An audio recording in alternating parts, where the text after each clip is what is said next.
Ay napakagandang vlog si Pinoy Views and Opinion, isa sa mga paborito kong vlogger ng DDS.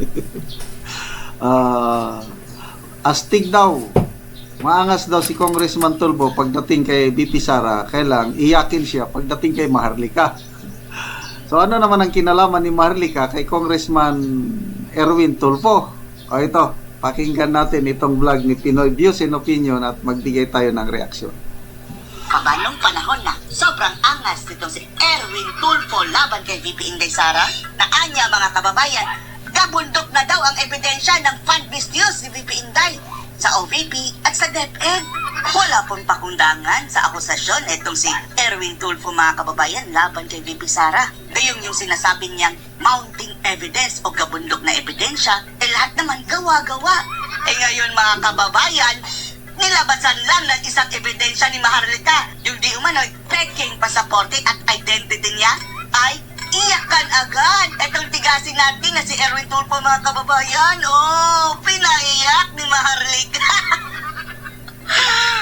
So, yung may kumakalat ngayon na sulat galing ata sa US Embassy patungkol nga doon sa US passport o US citizenship ni Congressman Tulfo. So, sino ang nagpakalat noon? Sino ang naglabas?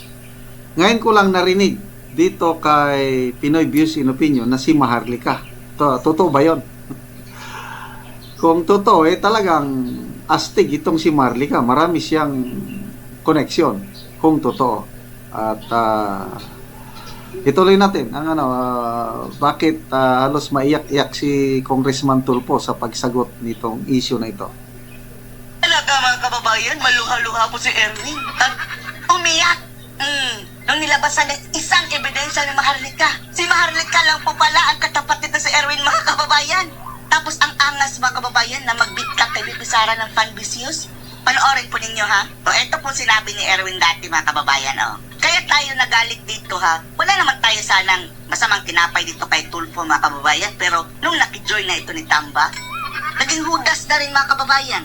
Naging Okay, ako rin. Nung DSWD secretary siya, saludo ako sa kanya. Action ka agad.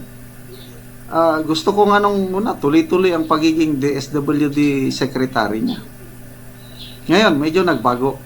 Nung dumikit na siya ng todo kay Speaker Martin Romualdez. pipi sa mga isyu ng bayan. Sunod-sunuran kay Tambalustos, naging aso na Tambalustos at binibira pa si VP Sara. Clearly see a diversion of attention away from the mounting evidence. Mounting evidence ha. Dinadivert daw ni VP Inday mga kababayan ang gabundok na ebidensya. Attention away from the mounting evidence of fund misuse under the office of the Vice President Fund misuse under the office of the Vice President. and the Department of Education. At DepEd. Tapos nung hininga ng ebidensya, nasaan ang ebidensya? Wala silang mapakita mga kababayan na talagang may matibay na ebidensya. Puro lang bintang. Dahil sa COA mga kababayan, cleared na nga po si VP Sara. Ngayon mga kababayan, bumalik sa kanya. Mayroong nilabas na ebidensya si Maharlika tungkol dito sa fake identity at kanyang fraudulent daw na pasaporte. Umiyak mga kababayan. Kailangan po kapit sa patalim. I have to survive. Lahat ng may dahilan eh. Dahilan iyak ka ng mga kababayan. Tingnan niya ako mata, pulang-pulang. Kung mayaman, yung mga yan, naalis pa yan. Yung sa naalis. Dinadivert pa niya ang usapan mga kababayan. Ang ebidensya pinakita ni Maharlika, yung peke pasaporte mo. Tapos dinadivert niya sa pagiging OFW doon niya mga kababayan na TNT tagot ng tago. Tapos iyak-iyak. Pasado na ba sa drama mga kababayan? Ano masama pa eh. Sasabihin, panluloko. Anong panluloko? Sabihin mo sa US Embassy, bakit sinabi nila lang fraud? Fraudulent, obtained illegally. Luloko. Now you tell me. Iyak na mga kababayan, Ang angas na birahin si Sara, tapos iyakan kay Na Maharlika. manluloko ako. So, yung mga nabasa ko unang articles tungkol sa issue na ito, sa pag-apply ni Erich Sylvester Tulfo ng US passport, naipanganak siya sa Hawaii. kung totoo na si Eric Sylvester Tulfo ay siya rin si Erwin Tulfo, namin ni Congressman Erwin Tulfo na naipanganak siya sa Leyte. So, yun, yung problema doon. Paano siya naging Eric Sylvester Tulfo na naipanganak sa Hawaii? Fraud. Ano ba yung fraud? Di ba panuloko yan? Naninuloko ko ang taong bayan. Why? Wala po akong niloko. Sino si Eric Sylvester Tulfo? Kung wala kang niloko. Di ho ba? Di ho Eh, ba? yung ilan nga ho dyan, ilang vlogger ho dyan. Si Maharlika na ang kanyang tinitira nito mga kababayan. Bago po ito mga kababayan nung umiyak siya. Dahil sobrang galit na kay Maharlika ay napaiyak mga kababayan. Salita na salita, tira ng tira sa gobyerno, lalo na po yung isa dyan. Dapat lang, kung mayroon kang nakita, magsalita.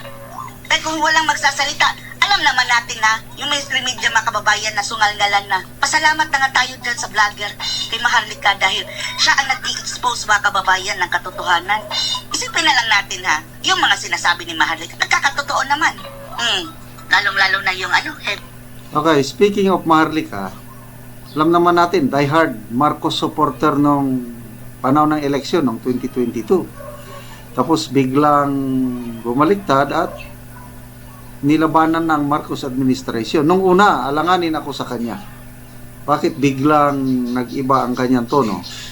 Kaya lang nung habang pinapakinggan ko itong si Maharlika at naglalabas ng mga expose at karamihan nagkakatotoo. Ayun na. Na-open din ang aking mga mata na may katotohanan yung mga binubulgar ni Maharlika. Kaya ako personally magpasalamat ako sa mga ginagawang expose ni Maharlika, although napakatindi yung risk, yung sakripisyo sa kanyang buhay, sa kanyang pamilya. heavy luggage, sa Okada issue. Matagal na yan sinasabi ni Maharlika. Malalaman ba natin yan kung hindi yan in-expose? Yung nagiging whistleblower si Maharlika Ikaw, Tulfo, nasaan na madaldal na bunganga mo? Okay ka sana dati kung hindi ka lang kumampi sa mga demonyo. Sa Amerika na babae, nakapakasawa siguro ng mayaman na afang. Out of the topic na mga kababayan. So what? Napakaswerte mo, Iling. Bira ng bira. Napakaswerte mo, mamahalin pa yung mga antipara mo. Irrelevant. So what? Hindi naman siya government official. Diyos ko po, dapat magpasalamat ka na sa Panginoon Diyos na mayaman ang afang mo. Hindi ka kailangang magbanat ng buto. Tapos, anong correction yan sa issue mo? Tulfo na fraud? Dal, Yung stealing of identity, mga kababayan? comment ka ng comment, mga pulburonik, mga ahas na puti. Bakit bawal? Ang tanong namin sa iyo, Tulfo, mayroon bang media na gumagawa niyan?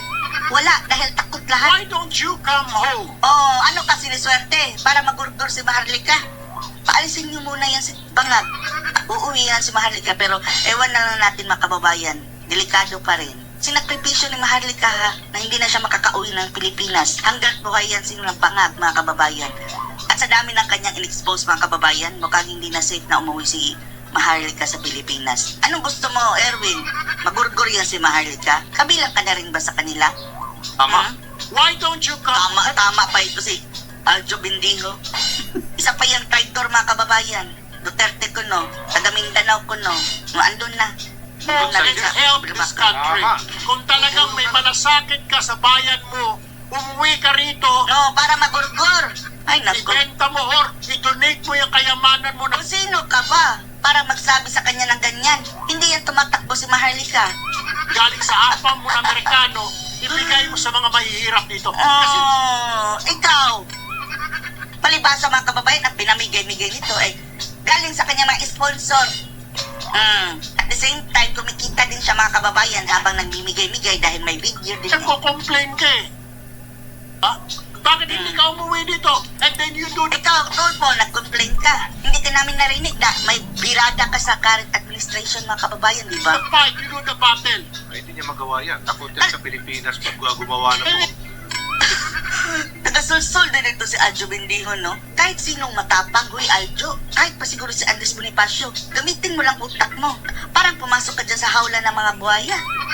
Kung uuwi ka, ano ka ba? Kasi comment siya ng comment. Or ma'am, Eh, sa Amerika baka siya. po pwede ma'am sa 2020, ikaw kaya tumakbo ng pagkapangulo. Yan ang sagot mo sa issue. Kahit kailan, hindi siguro yan nag-ambisyon si Maharlika na maging presidente. Ikaw ang may ambisyon na maging presidente, Tulfo. Kung hindi ka lang nagpakita ng totoong ugali mo lang, mas maaga, baka mabudol mo pa kami.